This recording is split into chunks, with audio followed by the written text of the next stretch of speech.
Hi అండి. నా పేరు Lakshmi. Welcome back to Varshita daily life style. Festival start అయినాయి కదా!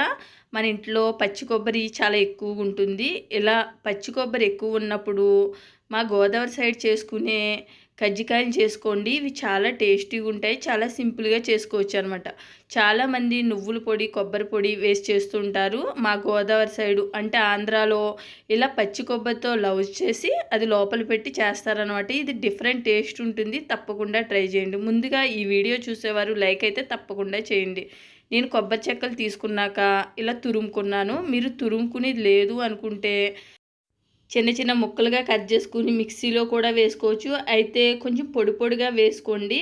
అయితే కొబ్బరి చెక్కలు చాలాసార్లు చిన్నవి పెద్దవి ఉంటాయి కదా! అందుకని నేను ఒక మీడియం సైజ్ బౌల్ తీసుకుని కొలుచుకున్నాను. 3 బౌల్ వరకు పచ్చి కొబ్బరి తురుము వచ్చింది. అదే బౌల్‌తో సగం అంటే గ్లాసున్నర బెల్లం తీసుకుని చిన్న టీ గ్లాస్ వరకు వాటర్ వేసుకుని ముందు బెల్లాన్ని కరగనివ్వండి మీడియం మంటలో. తర్వాత బెల్లం ఈ విధంగా కరిగినాక ఏమీ పాకం రానవసరం లేదు. వెంటనే పచ్చి కొబ్బరి తురుమును వేసుకుని ఒకసారి కలిసేలా కలుపుకున్నాక ఈ బెల్లము కొబ్బరి అనేది కొంతసేపు ఉడకాలి కాబట్టి సిమ్లో పెట్టుకుని మధ్య మధ్యలో కలుపుకుంటూ ఉండండి. ఇలా కొబ్బరి స్వీట్ అయితే రెడీ అవుతుంది. అయితే ఎక్కువ ఉడకనివ్వకండి. ఇది బర్ఫీలాగా అంటే గట్టిగా అవుతుందనమాట. అలా ఉండకూడదు. పొడి పొడిగానే ఉండాలి. లోపల అనేది స్మూత్గా ఉండాలన్నమాట తిన్నప్పుడు. అందుకని జస్ట్ కలిపి ఈ వాటర్ అంతా ఎగిరిపోయే వరకు ఉంచుకుంటే సరిపోతుంది. ఈ విధంగా అయితే పొడి పొడిగా ఉండాలి. చల్లారనివ్వండి. ఇది పక్కకు పెట్టుకోండి. తర్వాత ఒక బౌల్ తీసుకోండి. ఒక బౌల్‌తో గోధుమ పిండి తీసుకుంటున్నాను. ఒక బౌల్‌తో మైదా పిండి తీసుకుంటున్నాను. మీరు ఓన్లీ గోధుమ పిండితో చేసుకోవచ్చు. ఓన్లీ మైదా పిండితో చేసుకోవచ్చు. ఈ 2 కలిపి చేసుకోండి. టేస్ట్ బాగుంటుంది. 4 స్పూన్ల కరాజీ రవ్వ వేసుకున్నాను. కరాజీ రవ్వ వేసుకోవడం వల్ల టేస్ట్ అనేది బాగుంటుంది. ఉప్మా రవ్వ అంటారు కదా! అదనమాట. కొద్దిగా సాల్ట్ అంటే హాఫ్ టీ స్పూన్ సాల్ట్ వేసుకోండి. ఎక్కువ వేసుకోని అవసరం లేదు. ఇందులో ముఖ్యమైన ఇంగ్రీడియంట్ ఇది. చిన్న టీ గ్లాస్ వరకు ఆయిల్ని తీసుకుని గోరువెచ్చగా చేసుకుని వేసుకుంటున్నాను. మీరు ఈ ఆయిల్ ప్లేస్లో డాల్డా వేసుకోవచ్చు, నెయ్యి కూడా వేసుకోవచ్చు. ఇది తక్కువ వేయడం వల్లే పైన స్టఫింగ్ అనేది సాగుతూ ఉంటుంది. లేకపోతే కొన్ని రోజులైనాక మెత్తబడిపోతూ ఉంటాయి. ఈ ఆయిల్ అనేది కరెక్ట్గా వేయాలన్నమాట. నేను 2 బౌల్‌కి చిన్న టీ గ్లాసు ఆయిల్ అనేది వేసి ఇలా కలిపాను. చూసారా? ఇలా ఉండనేది కట్టాలన్నమాట. పట్టుకుని మళ్ళీ విడిపోవాలన్నమాట. అంత ఆయిల్ అయితే వేయాలి. తర్వాత నార్మల్ వాటర్ వేసుకుని మనం చపాతీ పిండి ఎలా కలుపుకుంటామో అలా కలుపుకోవాలి. అయితే గట్టిగా కలుపుకోకూడదు. స్మూత్‌గా కలుపుకోవాలన్నమాట. అంటే కొంచెం మెత్తగానే ఉండాలి. తర్వాత ఇలా బాగా కలిసేలా కలుపుకున్నాక బాగా మ్యాష్ చేసుకోండి. తర్వాత పైన చెప్పాను కదా! ఇలా ఉండాలి.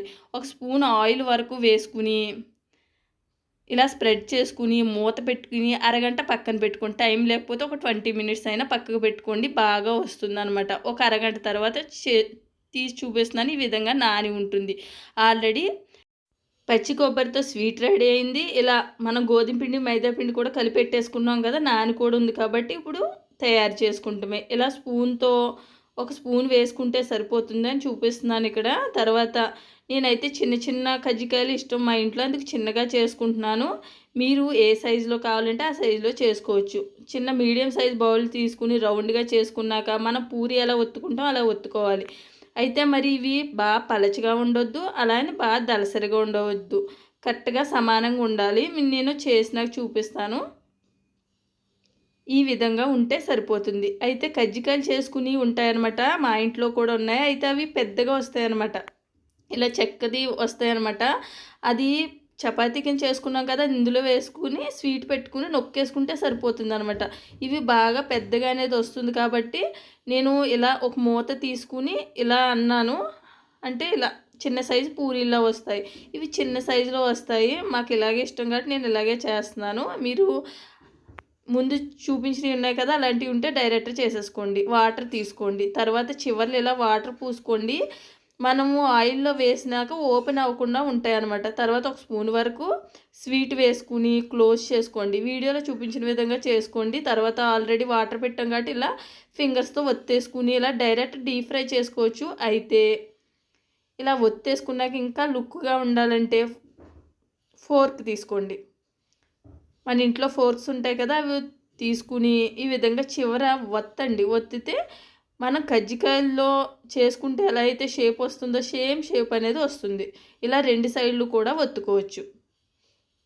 ఇలా ఒత్తుకున్నాక ఈ విధంగా అయితే రెడీ అవుతుంది.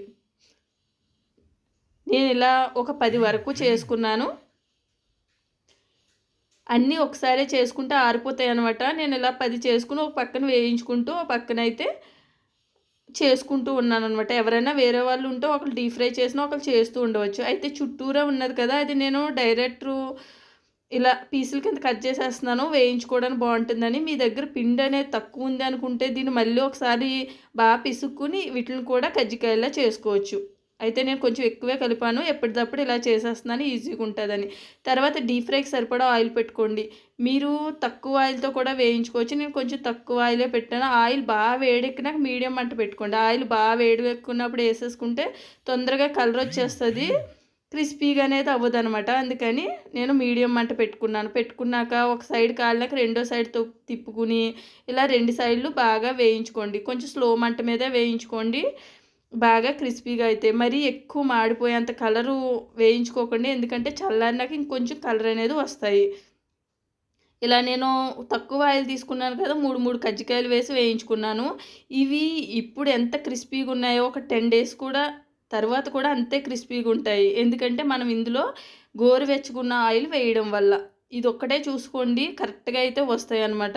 ఇలా నేను అన్నీ రెడీ చేసుకున్నాను. మొత్తం మీద నాకు నేను చేసిన క్వాంటిటీకి ఒక 30 వరకు కజ్జికాయలు వచ్చాయి. ఇవి ఒక 15 డేస్ వరకు స్టోర్ చేసుకోవచ్చు. చూసారా ఎంత క్రిస్పీగా ఉన్నాయో? అంతేనండి, మా గోదావరి సైడ్ చేసుకునే కజ్జికాయలను మీకు చేసి చూపించాను. ఈ వీడియో మీకు నచ్చినట్లయితే లైక్ చేయండి, షేర్ చేయండి, సబ్స్క్రైబ్ చేయండి. Subscribe my channel, support my channel. Thank you.